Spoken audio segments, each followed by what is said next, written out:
Hi, free enterprise fans, and welcome to the ZZ6 Perspective and Group Reveal. I am Alicel. I am going to be your host today, and I hope everyone is having a fantastic day. And I am joined here by some of our awesome event team and admin team folks. I'm going to have everybody introduce themselves alphabetically. I think that means I'm first. Hello, everyone. This is Beauty and Discovery. I guess I'm next. Flurry. I rolled the groups. You can blame me. I'm Scar. Hello. Good afternoon. It's going to be fun. And last but not least, we've got Pankraz over here taking up the rear as everybody's chatting about me in the chat. Hello. And I guess we should talk a little bit about what we are here for.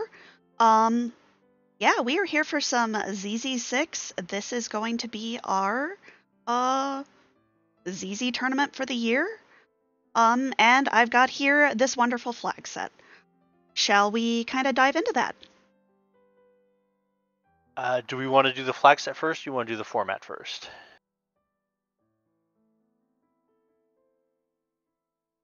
I think flag set first, since our format plays around with the flag set. Cool. Yeah, flag sets. I think we've gotten a lot of feedback in regards to not just the challenge, but the depth that this kind of flag set can kind of offer. And we've gotten some really good feedback from players who are just starting and players who have been here a while. And we'll try to go over each some aspects of the flag set as we go along. These are just kind of like starting point references that some of us have kind of put together over doing practice races or asyncs or a bajillion pickups. If you're listening to this and I encourage you to come up with your own strategies and plans. One of the nice things about this flag set is that if you want to make that out of left field play, you absolutely can. So this is not meant as like an end all be all, but if you're looking for a starting point, hopefully we can help you out and give you a few pointers in that direction. I think the first part we wanted to talk about was I may or may not have opened the wrong channel. Hero. Thank you, C Hero, my hero. So I guess we'll let Scar kind of open up on this since you kind of just saved my butt right now.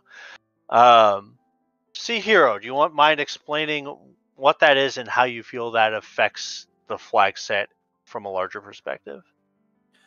Yeah. So in the vanilla game of Final Fantasy IV, the agility system anchors around Cecil. With the C Hero flag, your starting character becomes that anchor. So all of the agility calculations will be done around your starting character's agility, your hero's agility. I think it's really become the definitive, this is the first thing you turn on if you want a flag set to require you to think flag. Because you can't just knock somebody off and have them be your anchor for the whole game. You have to know how fast your characters are, know where you're going, know like some breakpoints. There's a lot of math, and with some of the other flags, that math usually adds to more experience. Usually. And Yeah, so go ahead. I was gonna say, and speaking to the speed of the character and kind of knowing the breakpoints and the agility, one of the other big flags here to really require that is the no cursed ring flag. Curse rings are a little bit of a roundabout way to kind of control that agility on your hero, especially some of the faster heroes that get really, really speedy, like Edge and Eddie. So no curse is on to kind of keep the spirit of that hero agility manipulation and trying to learn how to manage around not having as much control of that agility and having to work with what you got. Yeah, I believe there's a couple of really good write-ups on the wiki if you're interested in learning more about the agility system in Final Fantasy IV, and it's probably, I would say, one of, if not the biggest thing to learn in regards to kind of improving how you're going to handle specific boss situations. I know we give newer runners the pointers of have a fast anchor for the starter fights, have a slow anchor for the end fights, but when you start going into the Ogopogo altar and you're not anchored, and all of a sudden Dr. Luge's a problem, knowing how you can kind of mitigate that, I think is one of the things you can really do to kind of shore up your game.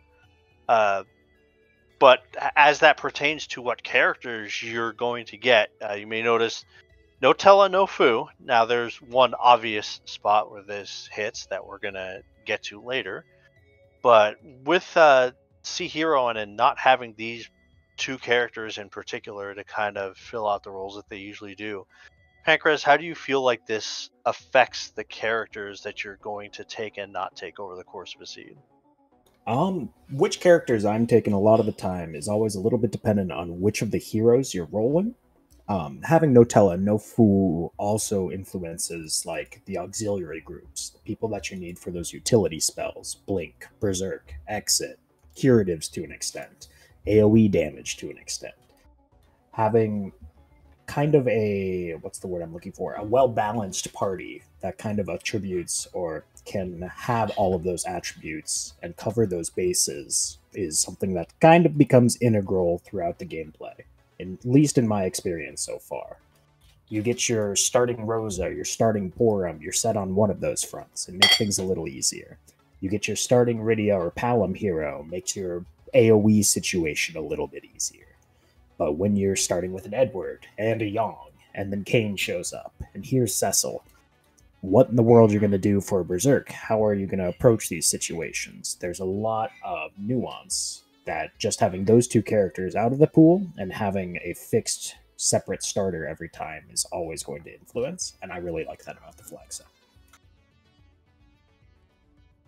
Yeah, Scar, if you had to guess, I know you've done a bunch of the pickup races. Are there any characters you feel like between this flag set and the beta changes that you feel have gotten a lot more play or a lot less play than you might have expected going in? Yang. It's a big Yang flag set. Yeah. We love Yang. love Yang. With the tier 4 cat claws, Yang is premium. You loot a couple cat claws, it's great. He's just set. You don't need like $1 million to get a Yang online. You need maybe 2 cat claws, maybe 20k. It's all good. And that doesn't even, like, with those cat claws or with a charm claw, he'll keep up with most of your heroes. We talked about the agility. There's some of them slower than others, but Yang with a couple cats can keep up with your faster Canes, Eddies, Edges to an extent, and will still be a low enough RA or high enough RA, however you want your convention to be, to outspeed and outperform your Sids, your Paloms, and the like. Yeah, it's too bad Penguinator isn't here for this tournament. He was always the big Yang Fang, and this is kind of his time to shine for sure. Speaking of kind of the newer changes that we've had, one of the other new flags that we got in time, literally as the flag set was announced, was min tier, which means if you loot a treasure chest, it is going to be at a minimum tier 3, so you're not going to get any of those cash, any of those cash treasure chests that are converted from tier 1 or tier 2. Combined with the general T Pro curve, Beauty, how do you feel like this has kind of affected your overall treasure loot? Do you have a particular gambit that you like to go to, or are there spots that maybe you didn't loot before that you do find yourself looting a little more now? I am a self-professed loot goblin, so I never not loot anything. But that being said, I think Ebelin Castle still continues to be such a strong play, especially in the beginning, and especially if you start with some of the heroes that maybe need a little more punching power, something like a Cid that starts with a crummy bow that you want to try and get an Earth Hammer or something like that for. Min Tier 3 also has a little bit of an extra added bonus that there's a little bit extra cash for shopping. You know, you're not going to get just complete garbage for cash, and so you're going to be able to pick up a few items myself for a little bit more and enable that shopping. In terms of looting a little bit more, you know, funny enough, I think I find myself looting Watery Pass a little bit more. You know, it has a nice curve to it as well. And in the past, they tend to just loot Ebla and be done with it. But Watery Pass has a good curve to it as well that will give you some items that can be a little more helpful for your team, especially if maybe you struck out in Eblin. Yeah, I think that totally makes sense for sure. Pancras, is there any items in particular that you're looking for when you're looting? A little bit of variation based on which hero I have and when I need to hit the ground running. But the big ones that I'm always thinking of are like those big tier 4 weapons for Sid and for Kane. So your Ogre Axes, Poison Axes, Earth Hammers, that jazz. I'll take anything tier 5. A Heroine Robe is phenomenal. A Ninja Hat is great. A Ninja Star is there. I'm always looking for Dancing Daggers, looking for Thunder Claws, a whole bunch of things that when they show up, I'm usually pretty happy to find. And then with the tiering changes to Bahamut, moving that down to tier 6, with the tiering changes to the Cat Claws, like we mentioned before, to tier 4, picking up either of those is huge and can always just kind of really change how I'm looking to approach things and what characters I'm looking for. Yeah, if y'all had to guess, we'll kind of go around the room here. How many treasures on average do you find yourself finishing with at the end of the seed? I certainly haven't been practicing as much as most folks, but I usually try to shoot for the 50 to 70 range. I think Earth Crystal kind of controls a lot of that as well. But I try to be happy with what I get. And then I know shopping's a little bit of a tricky one in this one. But I lean on shopping for things like my black belts if I have a Zerker party. Cool. Scar, how about you? You know, I've been looting probably about 70 to 80 chests a seed, and then 90-ish if I get the Earth Crystal. And I've been trying to get that number down, but Slimmer Swords are such good darts, man. That's actually going to be kind of a segue, but I do have to ask Pancras, how many treasure chests do you find yourself averaging? 50 to 60 most of the time, with Earth Crystal included in that a lot of the time. Every so often, you get the just like abysmal start seed where you're looting 80, 90. I don't think I've cracked triple digits yet, but typically I'm hovering right around 60. Cool. All right, so let's follow up on that segue. Speaking of shopping, this is probably the one thing when I've gone over people's videos that I see the most variation on. Like on one hand, there's some stuff that if you don't have is really a pain in the butt, aka camping supplies. Like you probably want those. Life potions can be pretty important. Cure 2s are really cheap if you don't have a white mage. And then there's also the mindset of shopping takes time, or in a race, I'm just not going to shop. I guess we'll start with you, Pancras. How do you kind of approach shopping on this flag set? It's a little tricky. I'm looking for a few, kind of like with looting, looking for a handful of really key items in a handful of chests, and the S Pro kind of limits the availability of those items. I'll stick my head in the occasional overworld armor shop, try to find headbands, freshly increased in price, maybe karate gis if I'm feeling particularly power starved. But mostly, the big shops I'm checking are just item shops, trying to find those life potions, those curatives, those camping supplies, handful of ethers maybe, as well as silk webs and Hermes sandals. I'm a big fan of those too, with the Sea Hero flag, just to help some people keep up / slow the enemies down. But outside of that, only a handful of little bits and bobs shopping for particularly desperate situations or when I only looted one cat claw and I need a second one. Yeah, how about you, Beauty? Yeah, good call out on the curative items. This flag set does not have a kit that gives you cure twos. I feel like those are pretty common in a lot of flag sets that have been through the ages. And so, especially if you don't start with any kind of white mage, you can be a little starved for healing. Obviously on the overworld, you've got checks like Fabul Castle that can help you there, but that tends to drive a lot of my shopping. Also, once again, if you are having trouble with not having a white mage, with Sea Hero, especially some of the late spots, and a punchy boss, that can be problematic. So finding illusions can be really helpful in shops too. That can kind of help temper some of the scary punchy bosses when you don't have a white mage. And then I always love picking up a couple Starvilles. You find an early Bahamut, maybe you're burning through a lot of those. Heaven forbid an early Golbez or even a late Golbez, you're going to burn a couple there too. So picking up one or two more Starvilles are super helpful as well. But for me, a lot of times it's looking for those healing items, and please, cabins as well. Those can be very hit or miss on this flag set in terms of whether they'll show up or not. And not having camping gear is always a little scary. It totally, yeah. You don't want to be on the moon with no curatives. That's for sure. Scar, is there any particular stuff on the gated shops that you find yourself checking? That's one of the other spots where I see a lot of variation in that. Some folks will check the Tamara and the Dwarf Castle shops every time.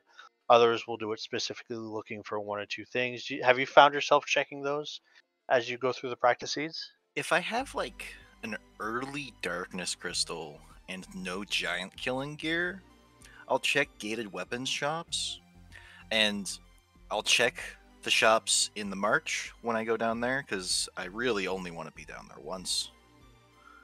But other than that, not really. Like with the min tier 3, you typically get what you need as far as that tier 3 to 4 firepower. You don't need to do a lot of shopping. Yeah. Not You know underground, what? at least. One quick call out. I saw a lot of chatter about this one. One of the side effects of min tier 3 is those elemental claws don't show up nearly as much in chess, or at all in chess, really. And so shopping for those claws can be really helpful, especially if you have a young hero or he's going to pull some weight in your team.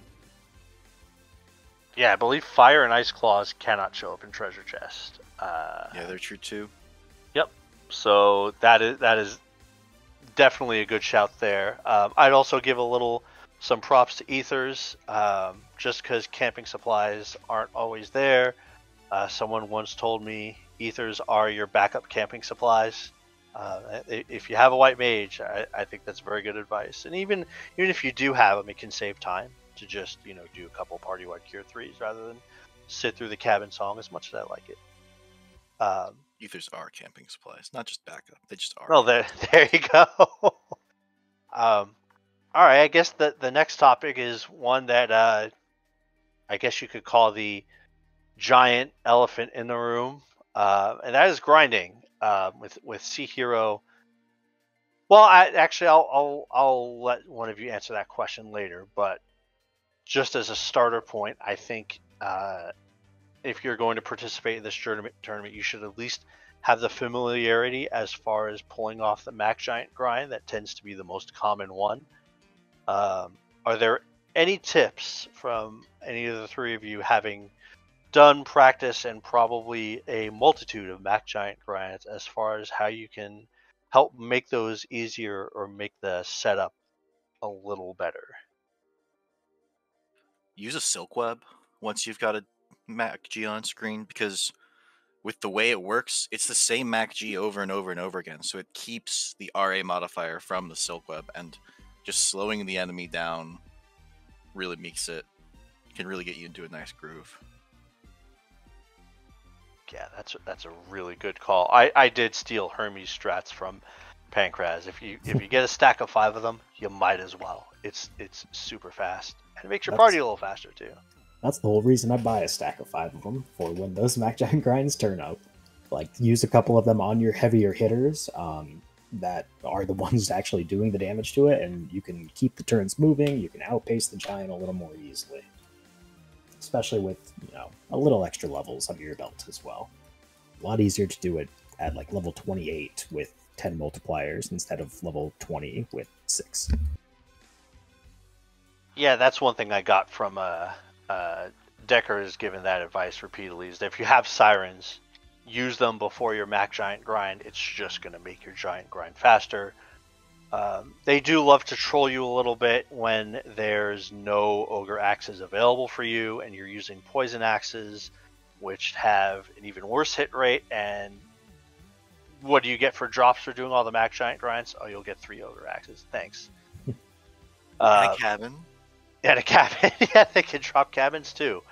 I love getting a cabin for my Mac G because I usually don't buy camping supplies. It does actually come in handy if your plan is to like go straight to the moon, right? And they give you 2 cabins. You're like, oh, that's just enough. Now, are there any situations any of the 3 of you have come across where you've done a grind that is not the Mac Giant grind? A couple of times. I've had, what have I done? I think I did one D machine where I got an Abel's Lance early, just because it was funny. I had a seed with an early forge as well, where I was doing behemoths in Cape Bahamut. I hit 10 key items. I had a Bahamut objective, so I just did bang, bang, bang on the way down, which worked pretty well. I think I had 1 or 2 seeds as well, where with 10 key items with enough power from a pink tail or a good treasury or something, I just went to the moon as well. It's not necessarily be-all, end-all Mac Giants, but they do pop up. Door grind in the chat. I've done one of those too. It's great. Mostly Doors are fun. Yeah, Lunar Subterrane's interesting because one of the big changes with the loot curve on T Pro is that tier 8 items aren't going to show up in any of your Monster in a Boxes on anywhere except the Lunar Subterrane. So if you've got a Cecil in your party and you're looking towards Zerker strats, you're not going to find that Excal, you're not going to find that Crystal Sword anywhere except a Zonk check or one of those chests. So suddenly that can kind of help steer you over to Lunar Subterrane boxes as a source of experience and hopefully that big stick for the guy. Yeah, that's kind of my onus too, as far as like going to the LST. If I've got a Cecil and a Rosa and I got Darkness late in a spot where I feel like most people are going to get Darkness Crystal late, then that's a good spot to open up the moon boxes. You usually have at least a piece of Dragoon gear for your fighters to do some tanking. And yeah, if you know, there's not a lot of gear that is going to translate into a ton of time, but Crystal Sword is one of those items. Scar, is there any other, before I shout out one more, is there any other grinds or situations where you would find yourself not doing a Mac Giant grind? One very specific situation, which is Sirens in the Forge Shop. Yeah. Which is going to happen one in maybe 100 seats. It's happened in a practice race. It was kind of a hoot. And yeah, if you pull Sirens or even Hourglasses from the shop, and that can change what you want to do, right? I've only had to pull it off 2 or 3 times, but if I get an early Palom and an early Cecil and some Dragoon gear, I like diving LST at like level 25 and doing the triple red D. If you have enough gear on Cecil, he's only going to take 1 damage. And 3 bluffs and a quake, and you've got yourself 160k XP. That can be enough to get going. Bahamut is also good for that. If you get a ready with Bahamut. Bahamut is Bahamut 2 Bahamuts will almost always get the job done, unless she's wearing like 4 Heron robes, which she can't actually do. But yeah, that's a good call there, Bahamut. Bahamut, just in general, like I guess that kind of leads into another question. Is there a particular power level, with Bahamut being one of those things, that will also lead you to not grind and just like say, take moon bosses because my party is going to be strong enough? I think Bahamut isn't quite enough for that cutoff in my book. Just because with the Sea Hero agility, those moon bosses get fast. And Bahamut does have that castaway. Sure, you can do a cover Cecil and keep Rydia safe, And sure, you can keep blasting that with as many ethers as you have in stock. But with the animation time, with the cast time, with the dangerous nature of a lot of those earlier moon fights and the like, I don't think that's quite enough for me without having some other form of buffer going on. Maybe an Avenger, maybe a heroine robe on a fast white mage, just something to help supplement to your bond. Yeah, I've seen folks keep heroine robes on their white mages throughout the rest of the seed, even going into the Z fight, just because that extra speed is so important. So I think that's a good call. Well, I guess speaking of the Z fight, that's kind of the last thing we want to touch on. C Hero definitely makes the Z fight more interesting and not nearly as cut and dry as it tends to be when you have an agility anchor. I think the first thing we'd want to open with, just for anyone who's still kind of starting out as far as the breakpoints go, you want to make sure that you are over a specific breakpoint and not just under. And those would be 28, 42, and in rare cases, like you have an edge hero, 56. So you don't want to go in at 27, 26, 25. But you do want to go in at 28, and then 29, 30 is okay. It's fine. To that end, items that increase your agility are super important. Don't sell that ninja hat. I know you might get a good chunk of money from it, but if that 3 agility is the difference between a breakpoint, your Z experience is going to be vastly different. So those are super important. Pancraz, is there any other advice you'd like to give folks regarding the Z fight? You mentioned that agility gear and those breakpoints; those are huge. Hoard those ninja hats, hoard those assassin daggers, keep that dwarf axe, keep that drain spear, all that jazz. Also, kind of like mentioned earlier, Hermes sandals or a silk web. Be careful with Hermes sandals, but silk webs especially. Like, it's not just slow. You don't see as much in your standard seeds. The effect isn't nearly as felt. But in Zeromus, on non-RA1 situations, your RA2Z becomes RA4, your RA3Z becomes RA6. The faster you're going into the fight, the more essential that Silk Web or 2 slow casts becomes. So having one of those in your pocket and knowing how your turn order is going to shake out, so that way you can A, apply it as fast as possible, and B, get your team going as fast as possible, are 2 really big things to keep in mind. Yeah, Scar, have you seen any other stuff you'd like to add regarding the Z fight, and maybe like character compositions or team compositions that you might be thinking of heading into there? I've been feeling a lot of like hybrid strats. Like, you don't always stumble onto enough mages to do a full reflect, and if you've got a fast anchor, a full reflect is spooky. So then those berserks getting, I think most of the Z fights will be hybrid strats where the berserkers aren't really there for damage, but to sort of, it's, we call it clogging the queue.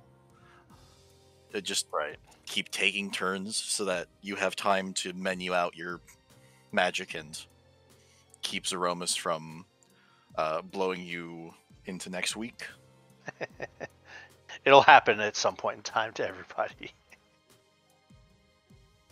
Yeah, no, I think that's a good call there. Beauty, is there anything you wanted to add in regards to the Z fight? Other than I'm generally pretty terrible at it, I think mages have become much more useful with some of the changes, especially to the treasure curve. Those big weapons, some of that big gear like power shirts, Zeus gauntlets are a little more rare.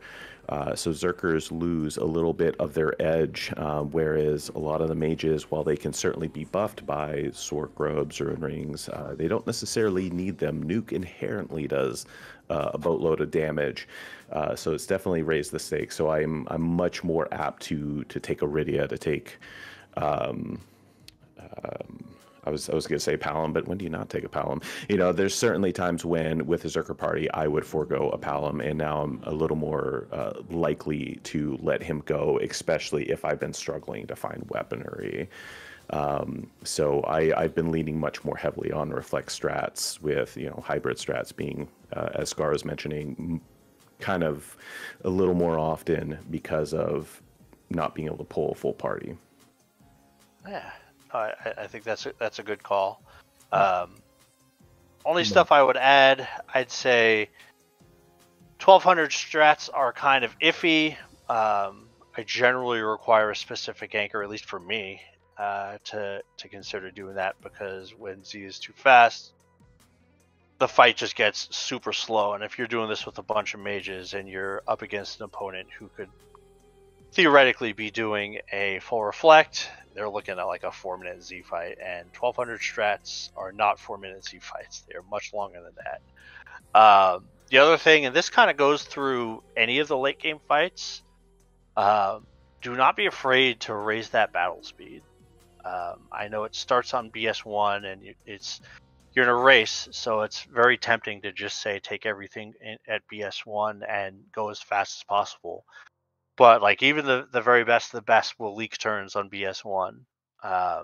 Do not be afraid to lower that. If you're doing any kind of reflect, 3 would probably be the fastest, unless you are like really, really good at run buffering.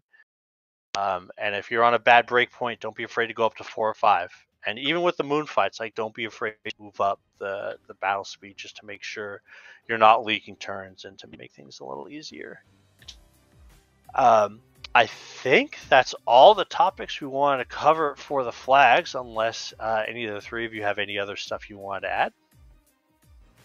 I think maybe one small one, when we were chatting about characters, we didn't really touch on Cecil too much, and I think I brought that up a little bit during the grind section. But the use case for Cecil in this flag set, I think, has changed quite a bit. He's historically been a heavy hitter that you pick up one of those holy swords and let him really run wild on the seed. But now that those are much more rare, I think there's a lot more interesting use cases by making him much more defensive, running into cover strats, almost maybe even being a chemist. He's not just the heavy hitter like you see. And I think another one that we didn't necessarily specifically touch on a bit there when it comes to edge is, with no sirens in shops, traditionally you'd pick up edge and you'd be really stoked because you can go into the tower and steal some sirens. Well, no J drops are on, and so sirens really are heavily gated. There's very few times they'll even show up in the Coco shop, and that's the only place they show up. And I think that's why we have that whole chat about grind. So Edge is still a good hitter, still throwing darts really well, but that other aspect of him enabling easier grinds is taken away. Okay, you mentioned darting slumber swords. Like buying a stack of slumber swords to dart is a totally valid strategy that I've seen some people pull off. So I think, and it's a great call on Cecil. I think him filling a role of a tank in a way that no other character can really do definitely makes it more interesting as far as how you're going to use him. Yeah, normally you'd find a set of crystal armor in a chest and you'd almost ignore it or be excited for the money. Now I'm a little more excited if I have a Cecil that it's going to be really great defensive gear on him. I actually really enjoy seeing crystal armor now because it lets me know I'm going to have him up to be really defensive. Yeah, I think that's a great call and definitely one of the nice effects of this flag set. Pancras, Scar, did you guys have anything else you want to add before we move on? I have a small thing, kind of touching on what you just said, Beauty. No sirens available, no J drops are in there. We also have no J in the treasure chests. So you aren't just stumbling across a random siren or an hourglass or Bacchus wine in your travels. You aren't finding those grimoires and Gaia drums to help make some early game fights easier. There's just a little bit of a clamp down on J items as a whole in all aspects. So when you get them, having that one siren in your pocket to maximize, having which ones are available, the silk webs or the rare seeds with Bacchuses in the forge shop, can be how you use them, when you use them, and how effectively you use them will be great to see. And without having that fallback of those J items, knowing how and how much you're going to ask of White Mage is in your Zeromus fight becomes a little bit of a big thing. Going back to that aspect of things. If you need to cast 4 Berserks with your 1 Rosa, who doesn't have anything to speed her up, Yeah. it's going to be a bad time. You also need to cast Slow twice somewhere in there. Like, knowing what you need to ask of your party when you're, and having that strategy before you get to throwing the crystal. And knowing what other alternatives / other parties that you'll either need to make up, or other roles like darting slumber swords that you'll need to fulfill in order to have a successful Zeromus fight is going to be great to see. White mages have never been so overworked in the Z fight. They sure have not. I think about it every time. I'm like, okay, I got to berserk 2 people and cast slow once. Where am I going to cast the second slow? I'm not. We're just going with it. We might not even cast the first slow. Oddly enough, that's the only reason, one of the main reasons I take Iridia Asura, to hopefully not get the life face on the nerfed Big Bang, to get that extra cast out there from the White Mage. Whatever you could do to get that extra White Mage turn. Yeah, that's very good advice. Scar, is there anything else you want to add before we go on to the tournament format? Nah. Let's move on to this Swiss adventure. Cool. All right, so I will pass this over to Pancras to go over the format for Zemus Zone 6. Alrighty, we love format. So, as you saw and have seen, we continuously try new formats. OMG was a departure from a little bit of it with the asynchronous qualifiers and all that. We're going to return a little bit to something more standard with this one, with Potted Swiss. That's our plan. We're going to see how it works. So we had 56 signups for this tournament. We are going to have 4 equal-sized pods with 14 members per pod, and those pods will play exclusively within themselves in a Swiss style. You'll get, for our first week, your opponent is entirely random. Best of luck.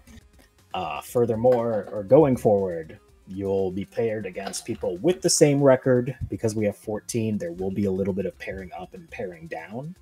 But as we chatted a little bit in the lead up to the tournament, we're okay with these pair ups and pair downs because ultimately we just want people to play the game and have some fun. So you'll get your draw, you'll have some fun, you'll see how things go. We will have a total of, are we doing 5 weeks of Swiss or 6? I've forgotten already. 5.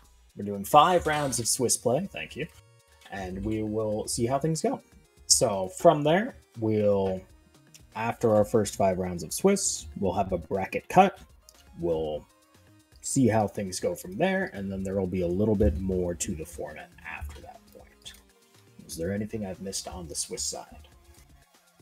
I would just add that if you want to make your race even more challenging and you wanted to add one of our modified flags that you'll be seeing in the bracket stage, as long as both you and your opponent are down with it, that's totally fine. Just let us know beforehand and not on race day so we can prepare for it. But yeah, if that's something you want to do, yeah, you can totally do it. Yeah, that's a great bring up. I was going to mention it after our bracket section was adjusted, but why not mention it now? Yeah. It's important. It impacts Swiss. Yeah, so on that note, for our bracket stage, we will be cutting to a top 24 bracket. There will be the top 2 members from every group will auto advance to the round of 16. The next 4 highest members will play a play-in round, the round of 24, and will compete for those last 2 spots in each quadrant in the round of 16. How the pairings will happen, that's for you to find out later. But in essence, it should be a little bit of a standard 24-player bracket in a best of 3.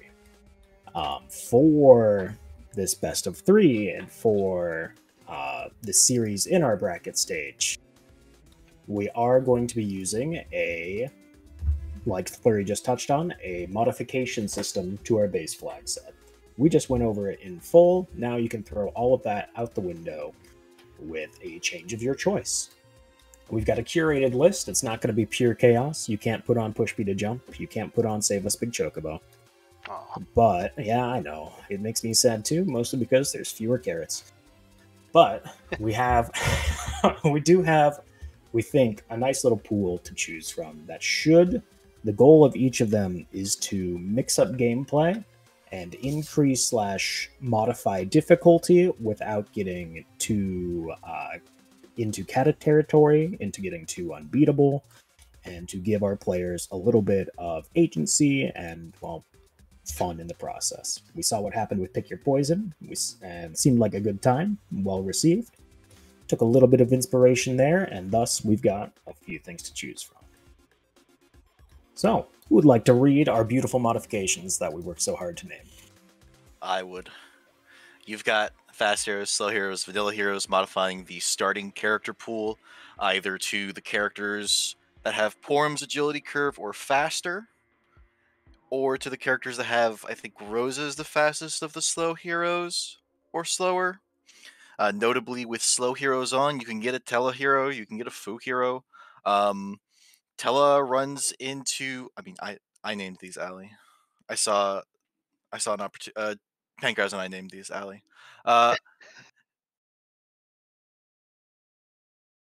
There was quite a, Tela is excluded as a hero option because there's a lot of situations where the crystal room is just recall virus. But if you are choosing to risk it in the bracket stage, we're assuming that you're good enough to do that. The vanilla heroes is the vanilla final party. And then the one other option that really messes with your party is free party. See no earn instead of see no free. I don't remember which previous Zemus zone had no earn, but you'll get a taste of the older school with grab 5 characters right away. Hope you didn't get a darkness crystal. Have fun. Mode 7, we've got you get some modes. So the classic forge. So you don't with mode 7, you won't get your super forge item, your super smith item, because it'll be the classic forge and the classic giant. So you probably want to do the giant anyways. T-sad. Lots of people call T-Pro T-sad because the chests are often very sad. Truly T-sad would be T-Pro max tier 4 without the min tier 3. So if you want to loot your lit arrows again, play with T-sad. Triple objective to, one spot to get 3 objectives.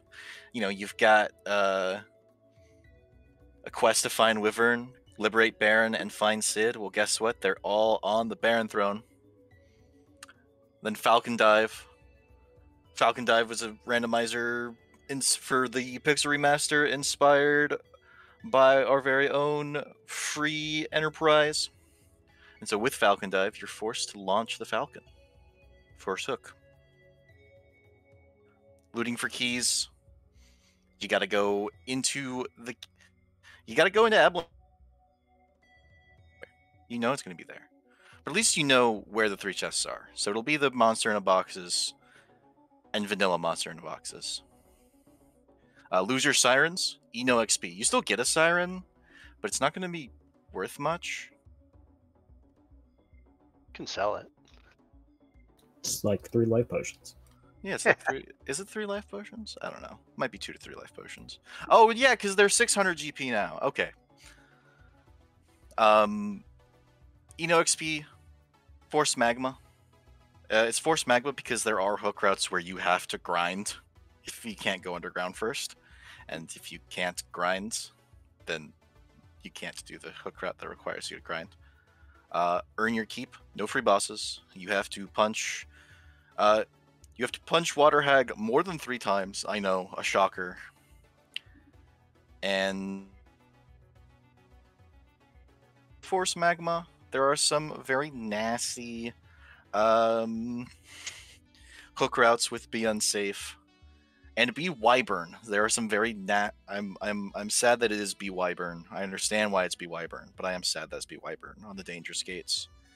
Because you don't want to get. I mean, I want to get medioed, but there are soft locks with Be Unsafe and Sea Hero without Be Wyvern.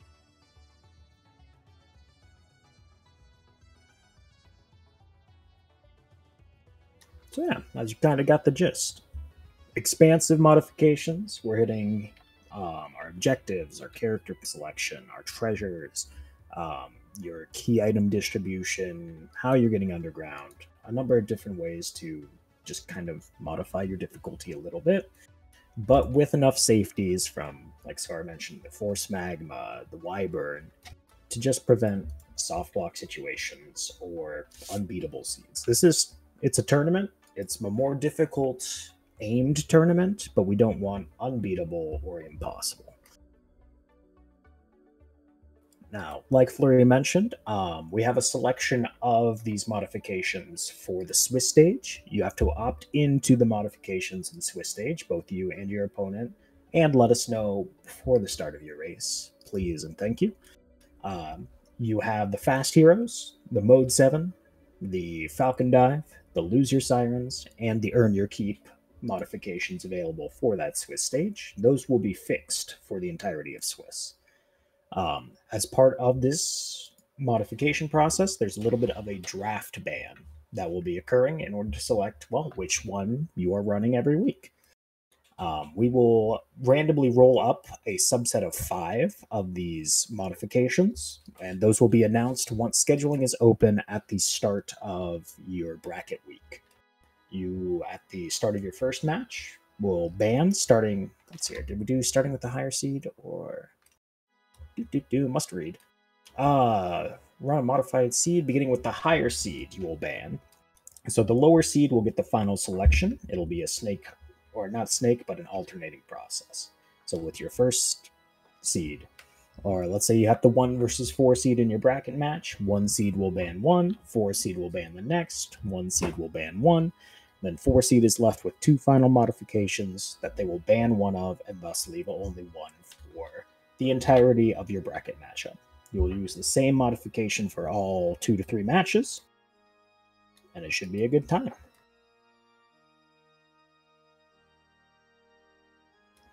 On that note, though, let's see here. Every week, you will always have the option to run with no change in the bracket stage. You do not have to modify your flag set if both of you agree to it, but it will be in the draft ban pool. You will have 4 random options from this list, plus no change, and you will see what you get at the conclusion of the draft ban.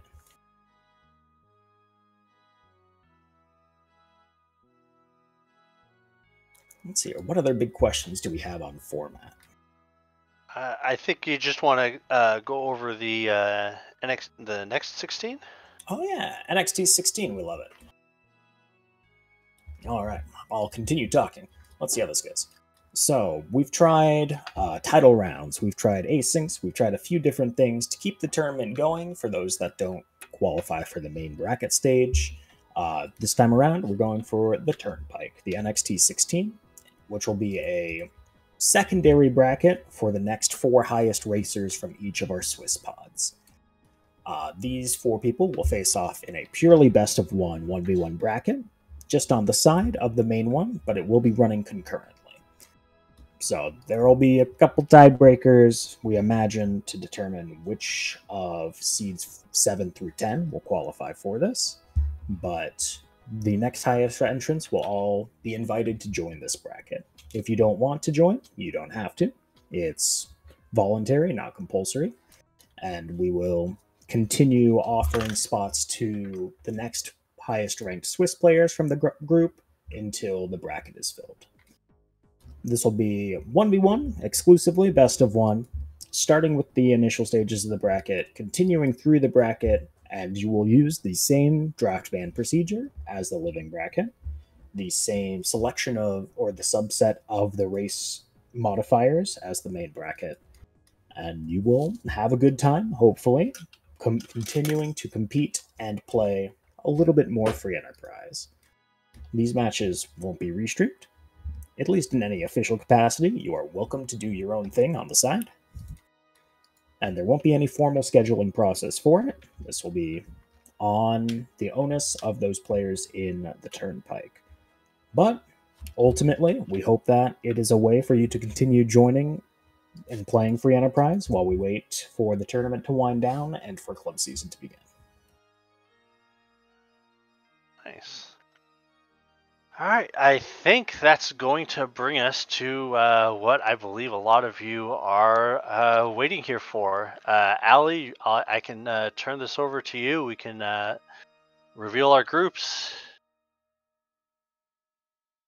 Hi y'all, I am back again, and we have some groups to go over. Just as a little bit of a, on the admin side, Flurry did roll these. We had we had 3 non-competing admins in there that are people who are not competing at all. Actually, 2 of us were workshop helpers, to make sure that everything was fair and met all of our rules and standards. So yeah, without further ado, let's start with the egg group. I would like to say that the egg art is my favorite. It has been my favorite from the very beginning. Technically, it's the yellow D group, but my eggs. The best part about this art is that it totally gives you a different idea of the facial expression on the yellow dragon now that there are eggs to guard behind him. Like, don't you touch my eggs. But yeah, go ahead. Yeah. Yeah, there is your groups, kind of just there. We'll start off. We have Beauty and Discovery versus Inven. Actual JP versus Curios. Frankie Bones versus Noobtree87. Bad Karma versus Durand. Tybalt versus Dragus. Bard versus John Burkhead. And One Free Fitz versus Tall Grant. Yeah, do y'all have any kind of matchups? I know that we were really hoping to see Tall Grant and John Burkhead get matched together, but the wheel said no. Go ahead.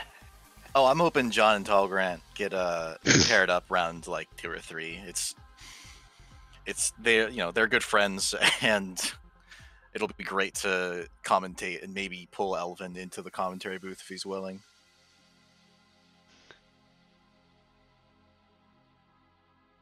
Yeah, and then let me get back over to the next group. That is going to be our Warlock group.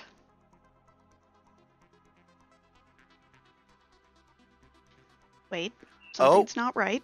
That is not right. What did I break? Oh no. Well, please. While we have technical difficulties on screen, let's go on to the D Machine group. How did I mess this up?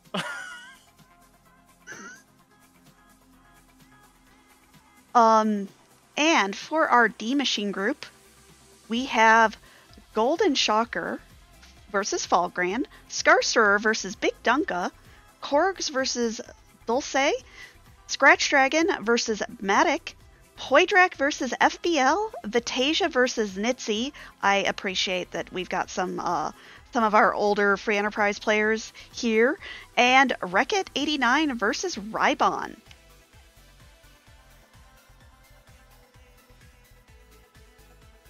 And kind of, what are our thoughts here? Well, I mean, I think Scar's going through the pictures to make sure we got the right one. But like you said, it's nice to see a lot of our runners who either have been here a long time or haven't participated in a tournament in a while come back and try these flags out. I was kind of hoping for Fallgran and Wreckit to be matched up in their round 1 matchup, but it didn't happen. Maybe we get to see that down the line. But yeah, there's going to be a lot of good matchups in this group, I think, and even just looking at some of the round 1 matchups, I think they're going to be pretty solid. And we're going to have to go back through the Egg group and the Warlock group real quick as soon as I get this downloaded. So talk more about this group.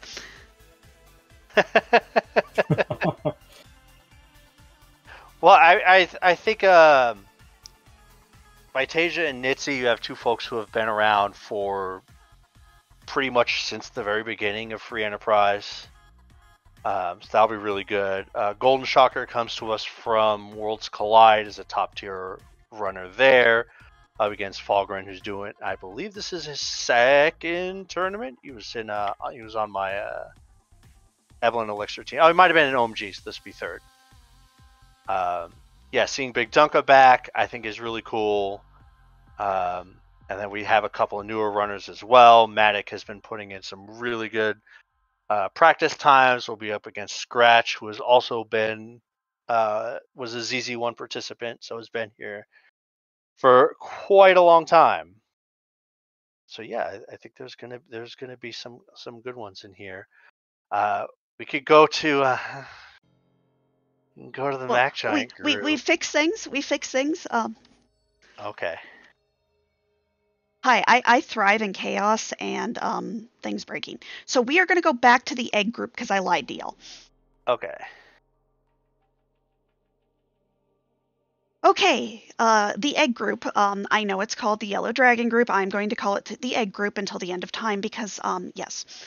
And speaking of yes, we have Yes versus McBain, TJ versus Alchemy, Boney C versus Ikir, Masno Kinza versus Pyre, Cecil 2 versus Elven Sorrow, the Plumerionite versus Oneness, and the Evil Harump versus Customer Service Loop.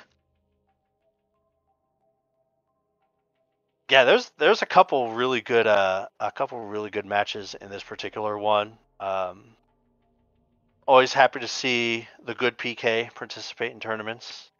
We'll be up against Oneness. Look, you knew I was gonna say it. Yeah, and then a couple of folks who are gonna be in their first tournament.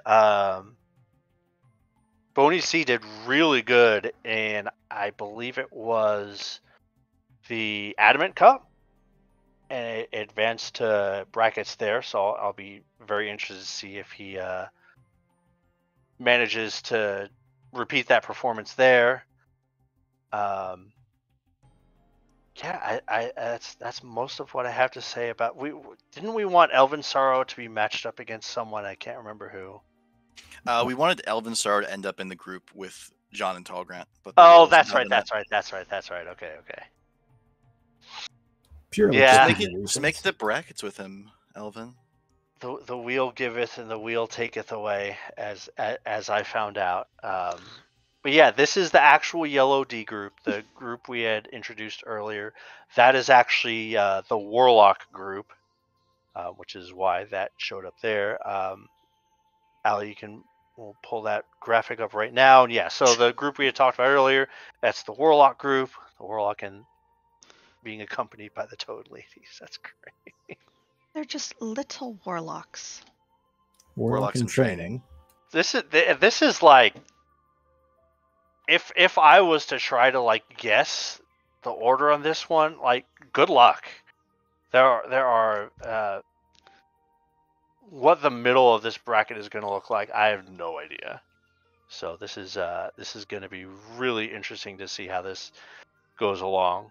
But I guess that means we have a group left. Our Mac Giant There's group. one more. Yeah. The Mac Giant group. Oh, I'm great. excited about this one. This is our Mac Giant group, and you're going to notice, as people have alluded to in chat, we are missing some very big names. Here you go. We have Rydia Caller versus Flossie Fern. I appreciate this matchup very much. Kedril versus Lord Goober. Guren versus Soapbox Gamer. And then it starts to go downhill. We have Flurry 14 versus Neurocad. Judge Joe versus X Pancraz, Sykes versus Cubs Rule 21, and Blues Eclipse versus Dekar Smash. Yeah, It's gonna be great. this will It's be gonna fun. great. I'm coming for you, Pancraz. Moon Dive at level 25 is I'll saved. be there at level specifically for you. 24 with a silk web. Yep, I'm ready for it. Yeah, I'm kind of sad Elvin didn't get in this group because this is the graphic I put Sid on. But you know, you can't win them all. Yeah, when we were rolling for this, Flurry goes, "Oh, pick me next," jokingly, and it picked him next. So you asked for this. I did. I did. Good job. This is going to have some excellent matches, and for those matches that are both two people willing to be restreamed, I will restream them. I'll so long as I am not at work when they happen, I'll restream Joe versus Pancraz, Flare versus Pancraz, Joe versus Dekar. This is gonna be some great matches. We were joking at the start that I have to play off everybody in every group simultaneously every week, and With this I'm group, gonna have my work cut out for me. Yeah. With Well, I I mean, think there's- this group has this is a great group. I don't think that silly notion of having to race everyone every week is gonna be necessary. And if you go along down the line, right? Like Blues has been playing since ZZ2. Cubs has been putting in good times in the asyncs. Garen's been putting in more practice than just about anybody in this group. Kedrill's been around for a long time. Goober's been getting in a lot of practice. Like there's a lot of directions this group can go, and if let's just see how it goes. I think it'll be very interesting.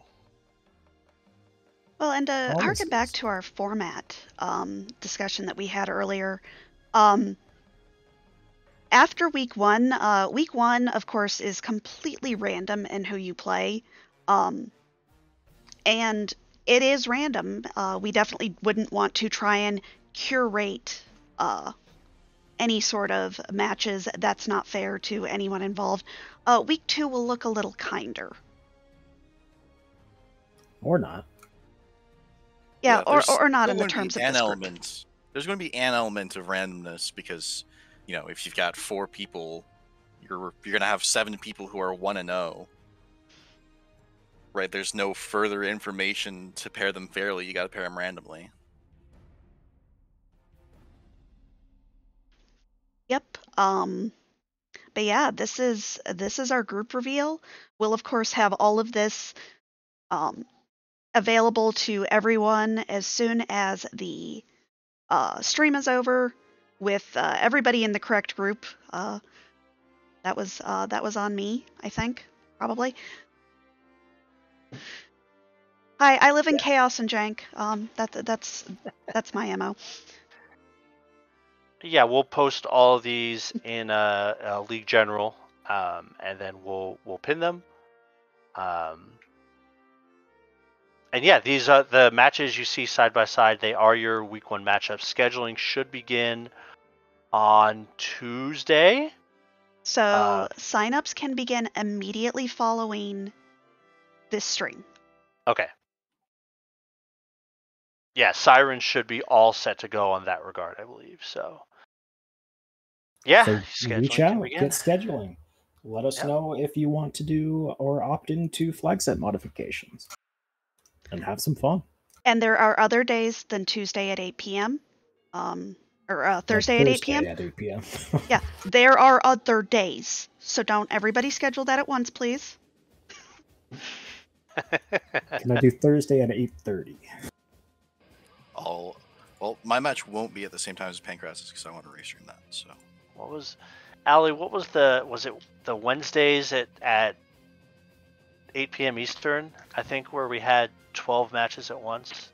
It was Thursday at 8 p.m. We had a 7:30 match. We had 8 p.m. matches and then an 8:30 p.m. match. And have you ever tried to corral all of the runners into the correct race rooms while you're trying to restream?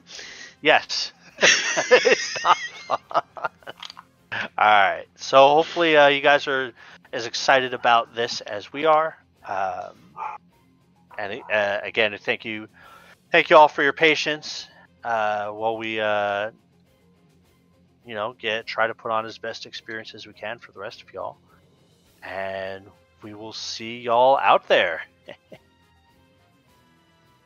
Yep. And for those who are maybe not a part of the tournament but still want to get involved with Free Enterprise, say, hey, that's kind of a scary group, but I want to be a part of this.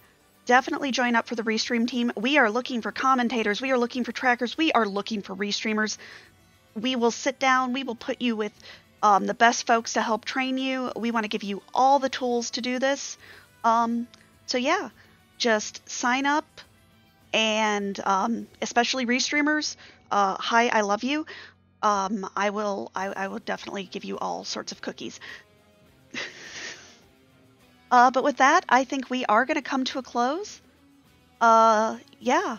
Again, I've been Alicel, joined here by Beauty and Discovery, Flurry, Scar, and Pancrest. Thank you so much for coming out, talking about these awesome matches, just getting everything set up. And before we go, I'm sorry, I completely forgot to do this at the beginning, and I will feel terrible if I don't. We do need to shout out our other event team members, because we do have a whole team behind us. And let me go ahead and shout them out. First of all, I do want to shout out Cubs Rule and Possum Orpheus. Both of them did step down due to personal reasons, but put in so much work at the front end. We could not have done that without them, so thank you so much. Want to shout out Step Lively, John Burkhead, Plumarionite, Loof, who has been doing so many of our announcements. I appreciate all of y'all so much. Yeah. I know I'm missing someone because I'm not coming up with 9 or 7.